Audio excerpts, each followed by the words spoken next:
After all the craziness of the convoy and that very large meal I had afterwards, I couldn't hold on. The sleep took me.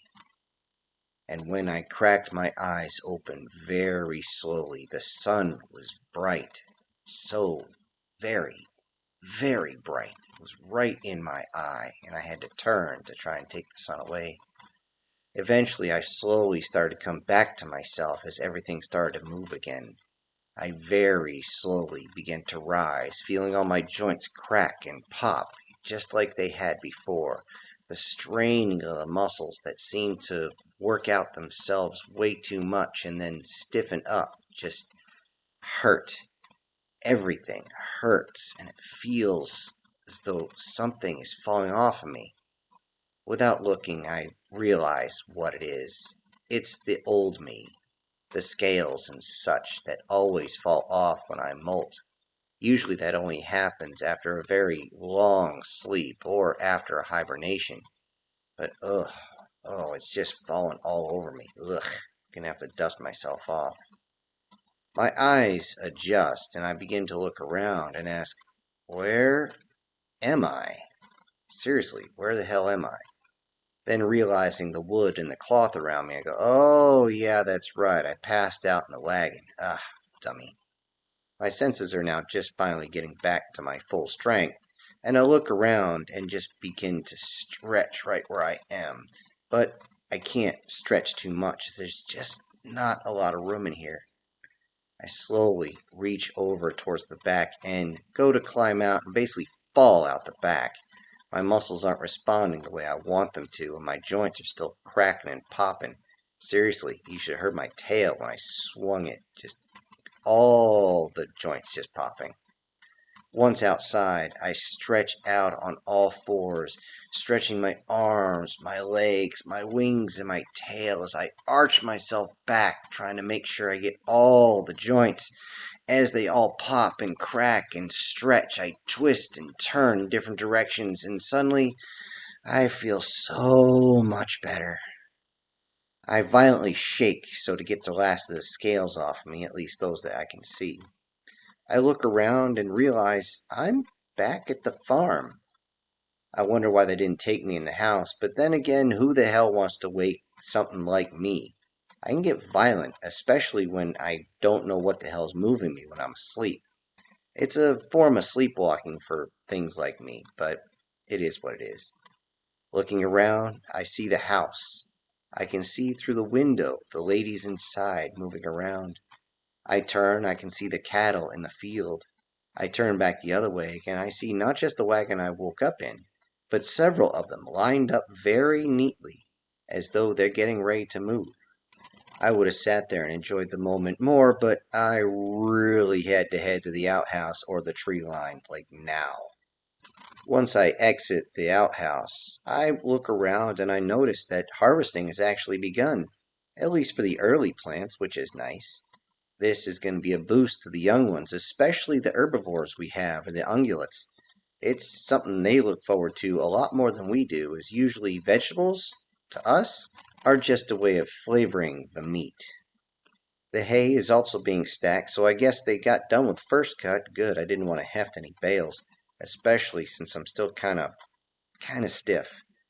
I would smile if I could, seeing everything working the way it should be. And after giving another violent shake to get the molt off my back, I can't reach back there, and I really don't want to scrape my back against anything. And of course, taking care of all the other biological needs, there's only one more that needs to be handled. That means it's time for food. On my way to the house, they must have noticed me out there because the children rush out. I immediately kneel down so I can hug them. The ladies are right behind them as the kids basically throw themselves out the door first. I would have loved to actually stay in that moment for just a little while, but I was so hungry, so very, very hungry. As I eat, the ladies kept staring at me. I asked them what was wrong, and it turns out nothing was wrong. They just liked my new look. I had to go get into a mirror before I realized that I had actually changed a lot. As it looks many of my scales have actually gotten sleeker. The spikes aren't nearly as pronounced, even though the scales themselves are still pretty thick. I also seem to be more human shaped, if you will. You can see the musculature even more than before. Yes, all parts beyond my tail, wings, and so on. And it seemed as though my wings actually got bigger. I tried to stretch them out when I looked in the mirror, then realized there's not that much room in the house, and seriously, my wingspan is pretty large. Actually, I don't know if anybody has matched my span yet. My tail seems to have gotten a little bit longer, perhaps, but definitely leaner. Of course, that means I've just lost a lot of body fat. My talons, as I look at them, I realize that they're denser for some reason. That's weird. They just feel that way. I don't know why. That's just something I feel. As I eat, I look at my female fatales, who also look more human. Much more human. I mean, seriously, I don't know how much more human they could be, but their adjustment is definitely due to their diet, at least recently. Without noticing a tail or the way the ears stick up, or of course the way their eyes are, you can easily confuse them for full human, and I asked about the boys, since they weren't actually at the table. As it turns out, my oldest was with his mate over by the riverside. My second hasn't actually waken up yet, and my youngest is out with his friend. By the time I even got the question out of who, I heard a pair of thumps outside. One of them was very light, and the other one was really, really heavy. Without skipping a beat, one of my dolls turned and said, "I guess they're back." Truth be told, I figured he was hanging out with one of the flyers. I mean, one is coming of age, and, she's coming from the riverside. And as it turns out, I was half right. As I had just put 2 eggs worth of the scrambled eggs that was in front of me down my maw, I almost spit it out after seeing what was coming through. Walking in behind my youngest was the female dragon with a full figure and a full pair of wings. I was amazed at what I seen. She was very lean before, but then again, she wasn't eating all that much, and she didn't have wings before. I complimented her on getting her wings, and I knew how she got them. I realized that she had found a bat inside that convoy and made sure that she was the one to munch it down. As it turned out, my youngest was actually teaching her how to fly. When I asked how many trees she crashed into, she got all huffy and said, "Why would I crash into a tree?" I said, "We all crash into at least one of them." With that, she simply lowered her head and said, "Yeah, at least one."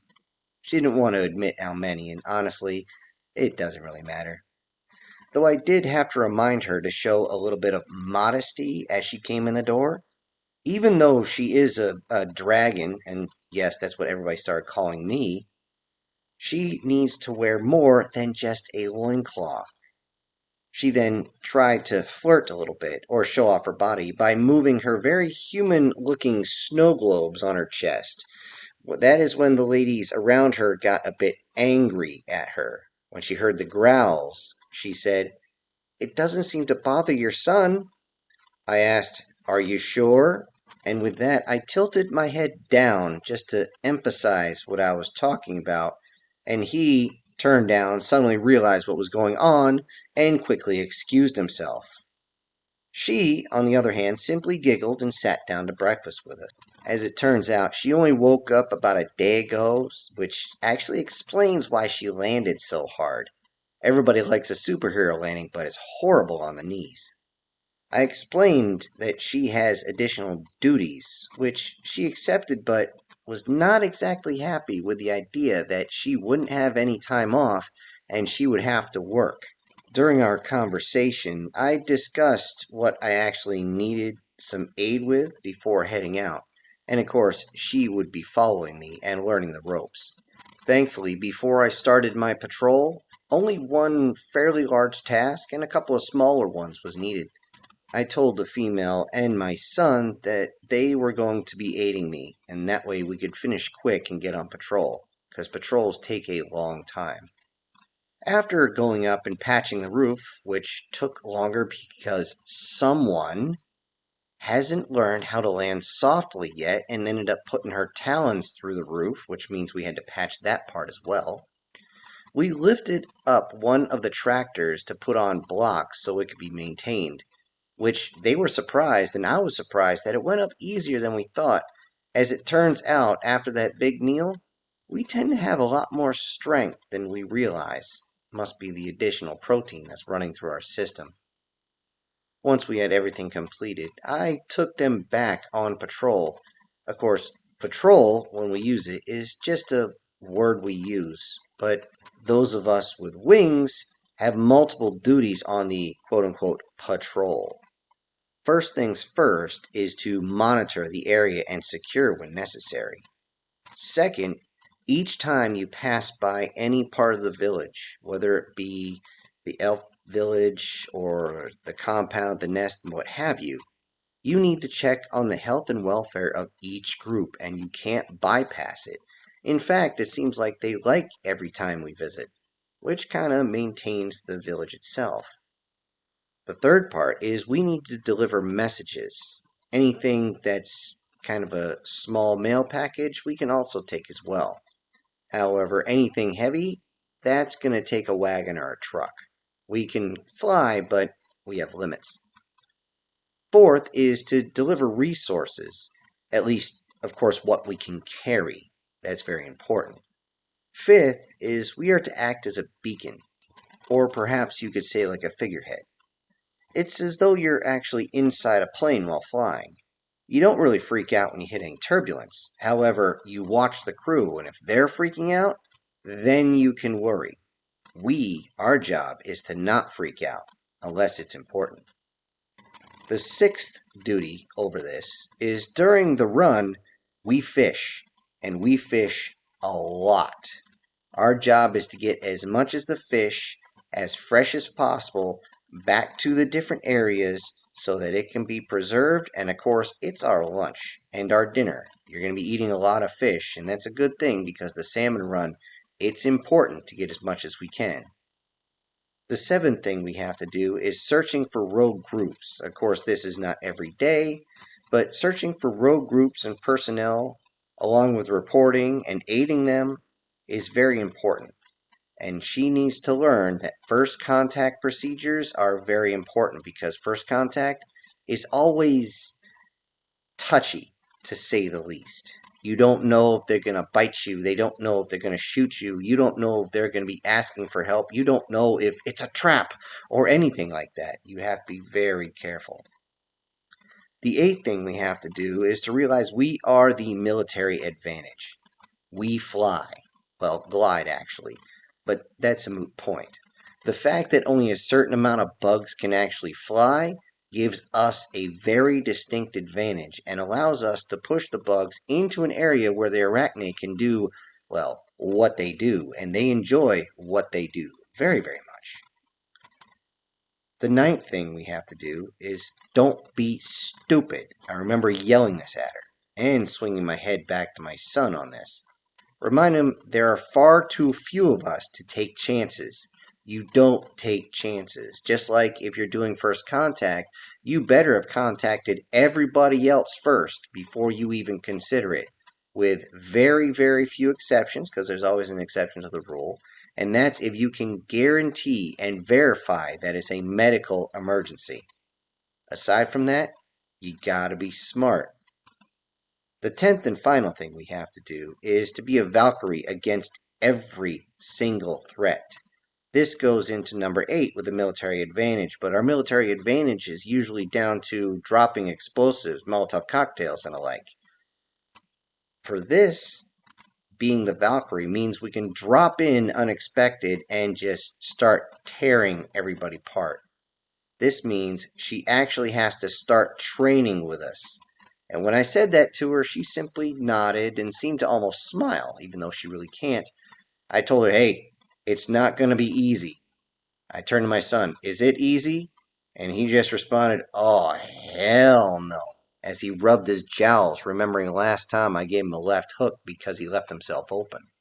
I was able to get through most of this while we were flying and explained it in detail. As we traveled, she went from having an almost narcissistic look to her eyes all the way to realizing that she has intense responsibilities and she can't slough them off. If she thinks it's going to be easy, it's not. Seriously, it took a long time for my wings to build up enough muscle strength to do everything we do and travel everywhere we have to travel every single day. Thankfully, she didn't have to stay up in the air much longer as we were stopping off the elves. After dropping in, I waved and yelled for them, and they all came a running. I ended up handing them off something I was told to give them, some fresh bread muffins and some butter that we had. Also, it was going to be a thank you for their help with those wagons, which they did have a couple, but it was difficult to get them up that far, since they were way on top of that hill.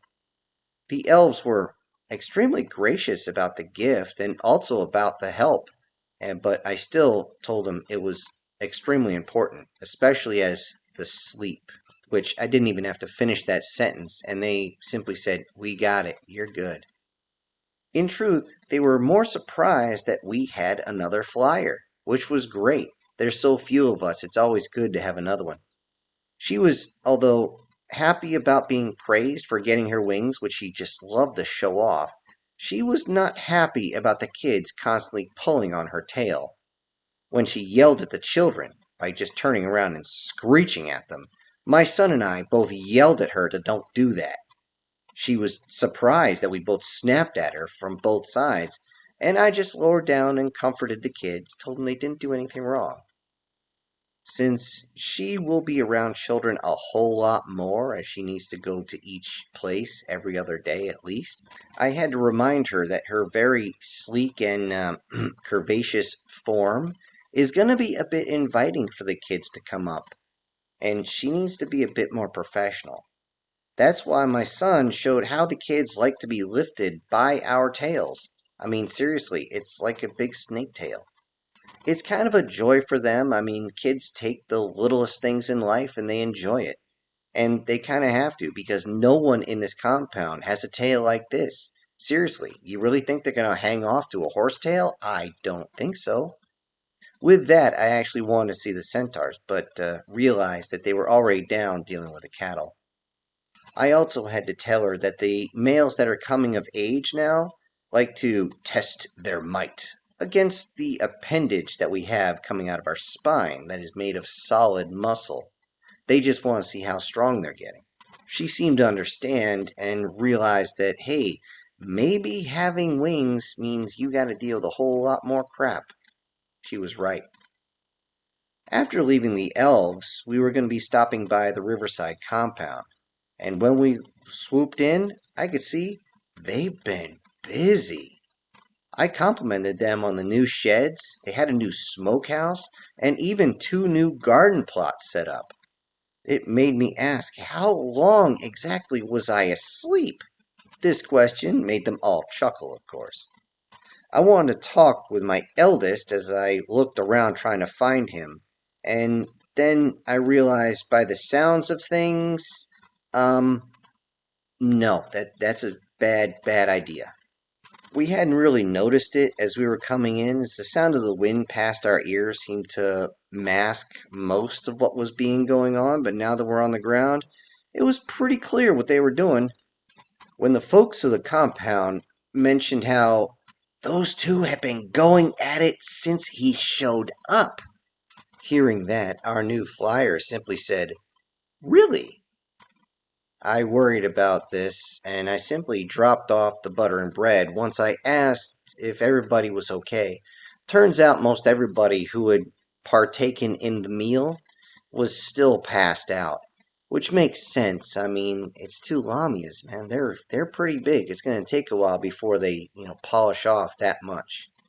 And we ended up leaving soon after before things got even more uncomfortable as all that craziness sounds, and all I could say is, dude, seriously, you're going to break her off. Calm down.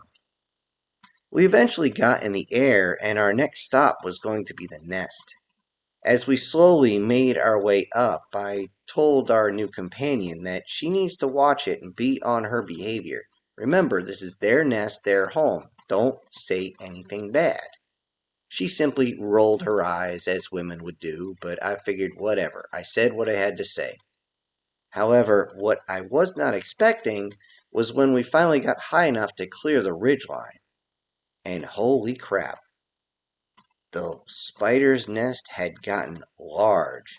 Really, truly large. I hadn't even realized how large it got until you're way up in the air and can see it from one side to the other. Holy crap.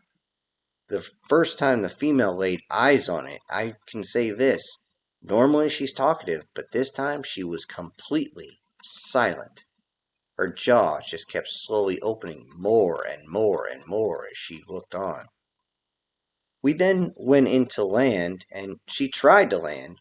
That is, before we yelled at her to stop going the direction she was going.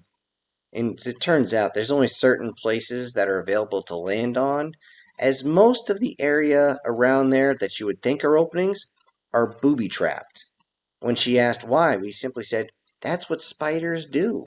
But they leave spots open just for us." She was like, "Okay." They didn't care for bread and butter, so this was going to be just a visit, just to see if everybody's okay. When we landed, our new female crashed straight in. She tried to land on her feet, but ended up on her face. That's going on the way it should be, because she's still getting used to things like this, especially since there's not a lot of a runway for us to land. If you don't know how to come down vertically, yeah, you're not landing around here. The arachne actually can feel us landing, and they come out to see us, and oh boy, they had dined on those bad humans, and it seems like the whole issue that I would have, whether we eat male or female, doesn't affect them the same way, because I didn't see any females except for one, and I know somebody else ate it. And wow, each one is the embodiment of femininity, especially with those extra appendages folded back and down so you can't really see them. They simply sway as they walk, almost like they're coming at you with the intention that they want to arouse. The arachne were actually surprised at my upgrade, and were even more surprised that the female, still knocking dirt off herself after actually getting back on her feet, had wings. They were grateful to have another one, and they wanted to see her up close. They walked over, and I had to remind myself, I got mates at home, I got mates at home. Calm down, dude, calm down. Blood pressure, calm down. Okay, I know I'm cold-blooded, but oh boy, my blood's getting warm. Okay. They looked us over pretty close, and seriously, these arachne get very handsy. It can be a little disconcerting. They even went up to my son to see how he changed as well, but they were absolutely stunned that we actually had a female dragon with full-on wings now. As they were kind of checking us out, I told them that this would actually have to be a quick visit, and we just had to make sure everything was all right after the sleep. They get affected by it as well. In fact, when they do theirs, even if they do fall asleep somewhere, their body naturally wraps them up in a cocoon. Well, sort of. You see, it actually sticks them to the wall, at least partially, and then their exterior skeleton starts to husk over and just become very, very bulbous and spread out. It's kind of weird. However, right now, I wasn't even thinking about that shell, as one of them simply backed up, just waved at her body and said, "As you can see, we're doing better than ever." And with that, she used her other hand, if you want to call it that, to sway up around her curvature. That's when I noticed something was moving on the wall. As it turns out, they had actually got some new bugs wrapped up. This was on top of the full queen that they had to eat. All this considered, the massive swarm that we had fought, plus the queen, plus these new bugs, they said they'll be well fed for at least 3 years. I say probably 6. I've seen how little they actually eat. Along with that, they have these new fresh catches to dine on. Our new female wanted to see, so she was shown the cocoons, and we followed. As we looked over, those things must have heard us talking, because they all just started moving. When we got close, all of a sudden we saw the tip of a blade poke through the outside of the cocoon. This made me pause and actually grab the other two and back them up away. That is, as a pair of arachnae rushed over and put several more layers over that cocoon, spinning it around and around and around to the point where whatever was inside probably barfed. I said, "You two need to be wary of those. I've tangled with them before. They are no joke." I then had to explain how mantises, before the change, used to actually eat lizards, and they were only about as big as my thumb. Even though we can fight and kill these giant green-shelled freaks, technically, we're their prey. They both turned and simultaneously said, "Really?" I said, "Where do you think I got these blades from?" as I drew them out and showed them. This was enough for them to worry because they knew these blades could actually even get through my skin if they really wanted to. It was about this time that all of a sudden all the arachnae stopped talking. I knew what was happening. They were receiving a message through the web, and we were told to follow them. We followed them through all the tunnels. It was a little difficult to keep up because sometimes it's sticky, sometimes it's not, sometimes it's slick, sometimes it's solid. It's kind of weird the inside, but the arachne can get through it like it's absolutely nothing. We end up inside a very wide room, and we can see on all the walls husks, leftover exoskeletons in all different directions.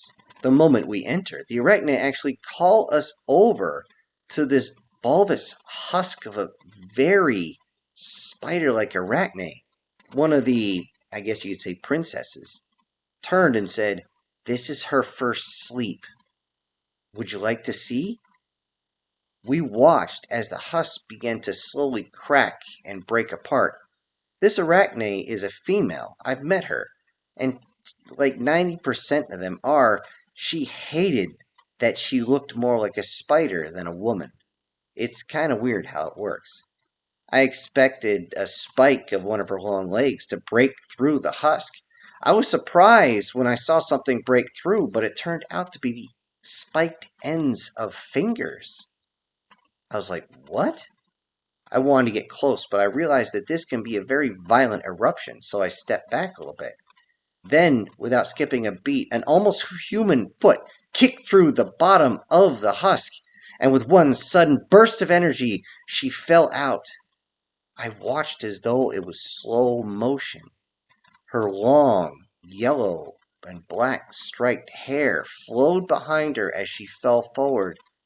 Her incredibly female, as in human female body, had a few parts that had a carapace on it, a little bit around the sides, one piece on her butt, and then a large arachnid abdomen that I expected was actually not there.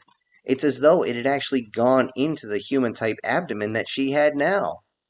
With her forearms seemed to go limp as she busted through, she just fell forward as she was actually not fully awake. Her mother reached forward and caught her very gently, and we watched as her new form was treated with such care. This is normal because when they come out of the husk, sometimes they can be a little squishy. You don't actually know what you're going to get, so you have to be careful. This made our female dragon, well, she must have felt something, because I could see out of the corner of my eye her posture actually changed, and it changed to someone almost lamenting that they don't have children, and I could see that look in her eye too. "Oh crap," was all I thought. We stuck around until this new one got full consciousness. She was actually surprised to see me. She didn't recognize me at first until I spoke and stretched my wings out a little bit. She definitely had no idea who the female was next to us, but she did remember my son. Turns out she started giving him a certain look as well, which kind of pissed off our wonderful female dragon. With this, I tried to make our exit as quick as possible. However, before leaving, I did have two requests for the arachne, and of course, we've helped them out so much, they always help us. My first request was very simple. The next time they see my eldest son's mate, I would like them to make a dress for her.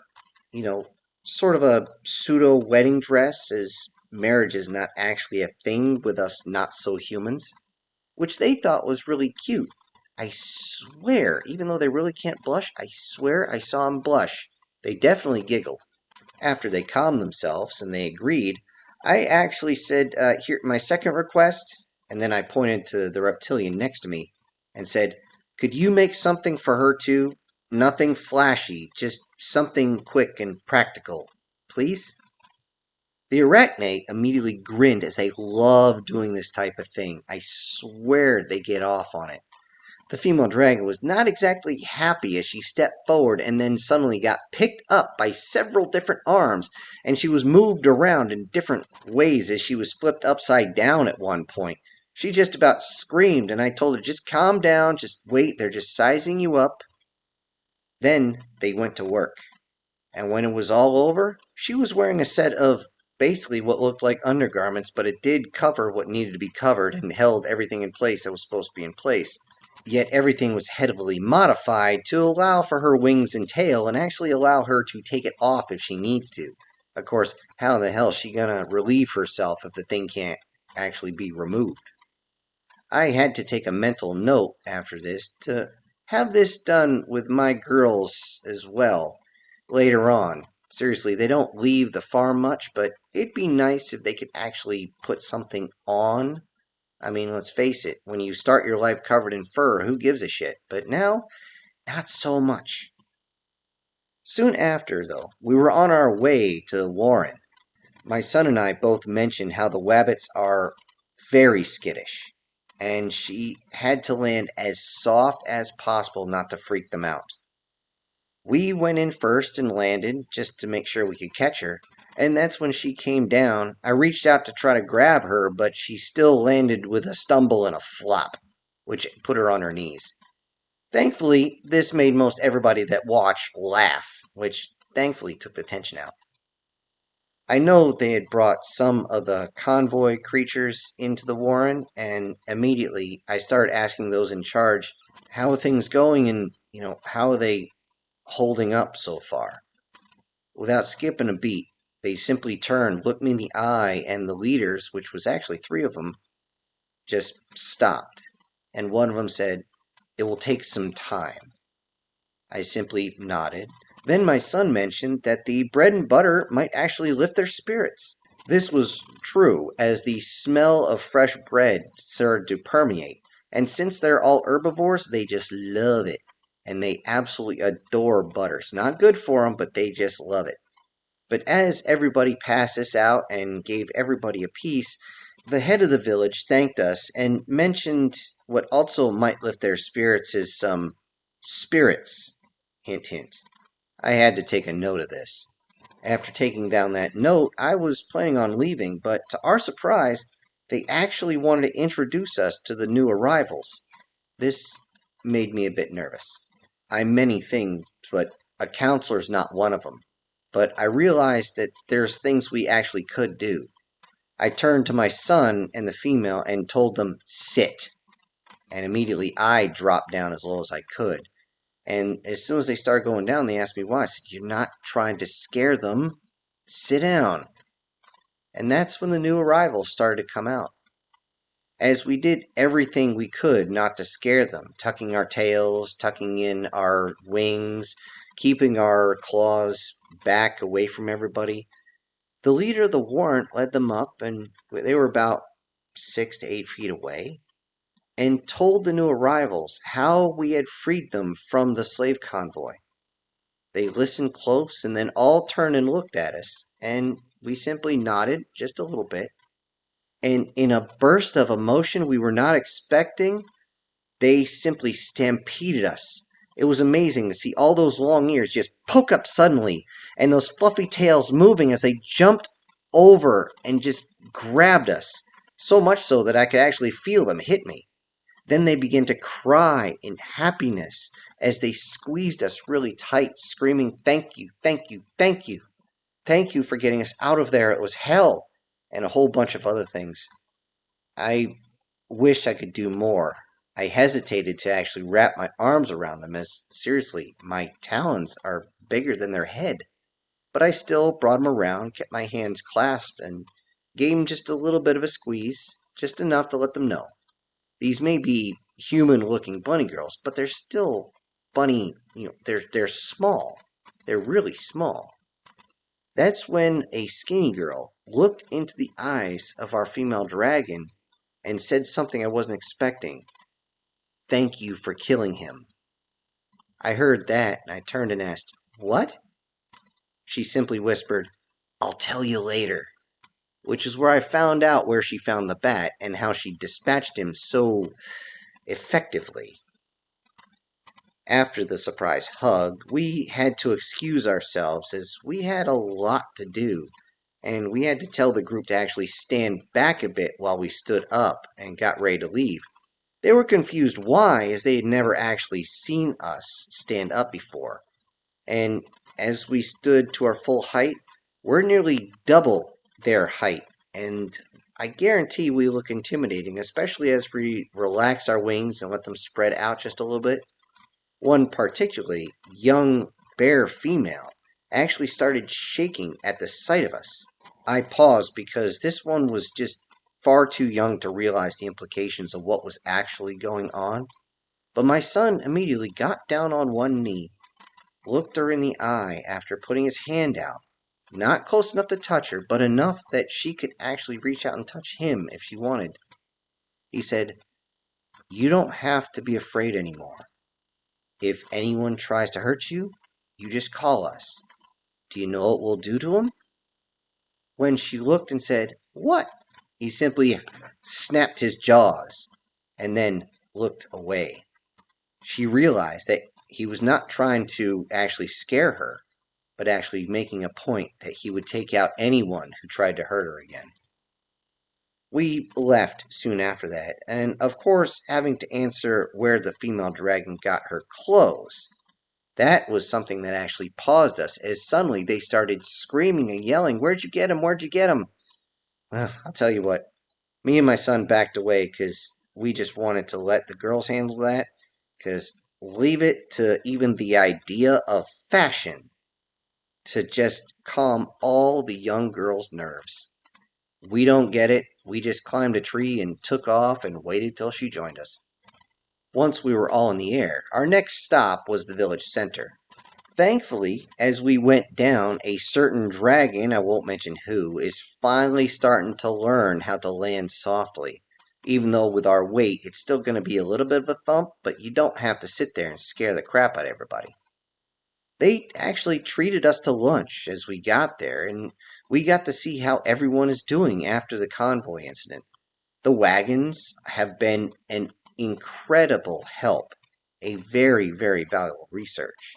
And soon, if everything goes well, they'll be used to move goods all around the village areas, and they're actually planning on building roads. I asked how can we help, and they said, "Keep us safe. That's all you got to do." I said, "Okay, but if you need us, you let us know, okay?" The new equipment will actually be taking a while to get fully implemented, but once it is, and the new, shall we say, water house is completed, they will actually get hot water for inside and be able to turn it into a bathhouse. And they get running water to most of the houses, even though they can't make sure it stays hot. They'll still have actual running water to everybody. And this is a huge, huge deal. And we all thought, wow, a bathhouse. Could we possibly feel that human again? To our surprise, we found out that the halflings are able to do more as far as the engineering than anyone actually expected. As it turns out, their stature allows them to work in places we just can't get. They can do more intricate movements, things that we just can't do. And what amazed everybody is the fact that, given their size, they're incredibly strong and surprisingly fast. I wanted to see how fast, and no kidding, as long as I stayed on two legs, they beat me in a foot race. Then again, I'm a lot faster on fours, but whatever. Even our new kitsune is hanging out. Unfortunately, all but our first is still recovering from what happened, but at least they'll have a full life now. And they actually have, as they call, their big sister to help them out. I would have smiled at this if I could. They were still wary of me because, I'm a male and that's just it. But I reminded them that we will make sure no one ever hurts them again. Ever. They actually appreciated this, and you could tell that they were actually happy as those big fluffy tails in the back started moving back and forth. Behind closed doors, afterwards, I spoke with those in charge, and we were just so grateful that they were not pregnant. None of them. The mental strain that might have come from that might be more than this village can possibly handle. And we were grateful that for them to actually procreate, they have to be the same, or I should say, mostly the same species, to reproduce offspring. With few exceptions like the arachne, this was a small secret we just simply kept as we didn't need to have any, shall we say, issues inside the village. But everyone pretty much kept their own anyway, so it wasn't a problem. Though my son happened to be there, and I told him to keep his yap shut about it, along with a female, which I actually yelled at her and growled a little bit. She simply said, okay, I'll keep it quiet. I don't know why you're getting so angry. She didn't understand, but trust me, I've been around long enough to know it could be bad. That's when my son actually asked me a very interesting question.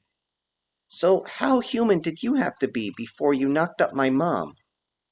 I simply had to look at him, pause for a second to collect my words, as everybody was like, that's inappropriate to ask. I simply raised my talons and said, he's old enough to know. We couldn't produce children until both of us were human enough. With that, he simply said, okay, and we just left it at that. We would actually be out the door less than 20 minutes later, as we still had our final stop to do that day, and that was on the post, the military post. Those that reside there only stay in one small area, which makes it very easy for us to check in on. With the generators now hooked up, they can actually recharge energy and have running hot water at least one day a week. They wanted the solar system, but the solar system is going to be staying in the village, and that's going to actually take care of the bathhouse and things of that nature, along with the community building. We only have so many systems, and we also only have so much fuel that we can produce.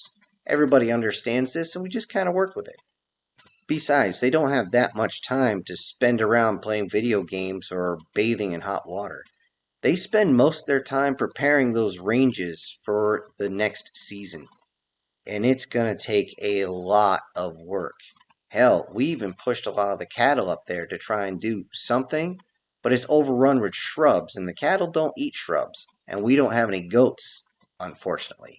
Which means everything has to be cut by hand or use the little bit of fuel they got and actually run a brush hog across and take down all the shrubs, which is a whole lot faster. And hey, if they have to go a month without hot water, they'll do it if that means they can eat next year.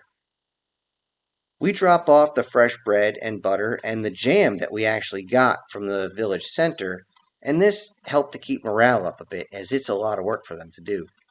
I thought for a second that perhaps they might need to raise their spirits too, and I took that of note. I simply asked them if it would be a good idea, and they're like, yeah, sure, bring it over.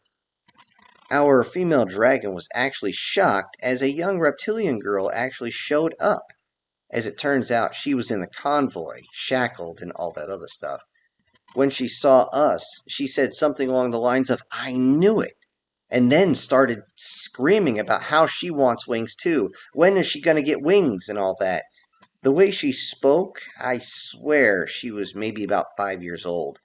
Originally, we were going to have her at the farm, but she wanted to stay with another female from the convoy, a canine female that decided to stay on post as she didn't feel comfortable in the village around so many people. We told her that she would need to consume a certain animal, and she started saying, which one? Which one? I want to do it now. I'll eat it right now. Calm down, I told her. We'll keep our eyes out for it, and when we do, then you can sail through the air with us, looking down on everybody else, and nobody can touch you up there. I swear, when I said that, You couldn't wipe the smile off her face if you tried. At least, as much as you can quote unquote smile as one of us. She was so happy, she took off running and started screaming to her friend, I'm gonna get wings, I'm gonna get wings, I'm gonna get wings, as she ran down the hallway. We all chuckled at the innocence and thanked whatever God is watching us that she still has her childlike innocence. With that, everybody got a little somber, and we weren't going to stay too much longer anyway. After that final check, we headed to the roof, and we were able to take flight from there and headed back to the farm. To my surprise, I thought the female dragon was going to be heading back to the riverside, but nope, she's going to be staying with us. I had to remind her that my son is only between 13 and 15 years old. She immediately retorted back, saying, It's okay. I'm pretty sure I'm only 16 to 20, if that. That's the moment when I kind of paused and stared at her much more human face than when she was before the change. That's when I realized, yeah, she does look really young. I didn't think of it before because most of us don't age the same way humans do. However, because of that, I had to still remind them that they're still young and said things like, just don't be stupid. That goes for both of you, as I spun my head sideways to look at my son. He simply looked at me and said, I wouldn't be that stupid. I'm like, you're a teenager. Both of you. You're gonna be stupid. I'm asking you, don't be stupid. Do you understand me? Yes, sir. When we got back, we had a very, very nice supper. And that's when we shared the news from all the different areas. My daughters wanted to get out and see everybody, and I was all for it, but I had to do one thing first. I had to clear it with their mothers. Once that was all taken care of, I told them that I will take them on patrol tomorrow. It's pretty easy because most of them are pretty light. Hell, they could both fit on my back and I could probably fly with two of them no problem. However, there's more than just two. Unfortunately, that meant that I had to make sure that either one of my sons or this female over here is going to be able to pick them up and carry them. Still, with everything going on and everything quiet, life is pretty good at the moment. I just wondered, as I'm swallowing down a large chunk of beef, if anything else is going to happen between now and winter, anything I have to worry about.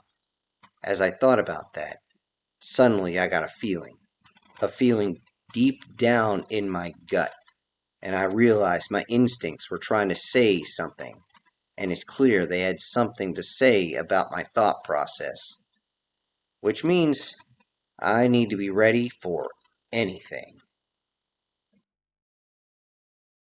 Hello, everybody. This is Syntax. Thank you so much for joining me today on Chapter 37 of They Call Us Monsters.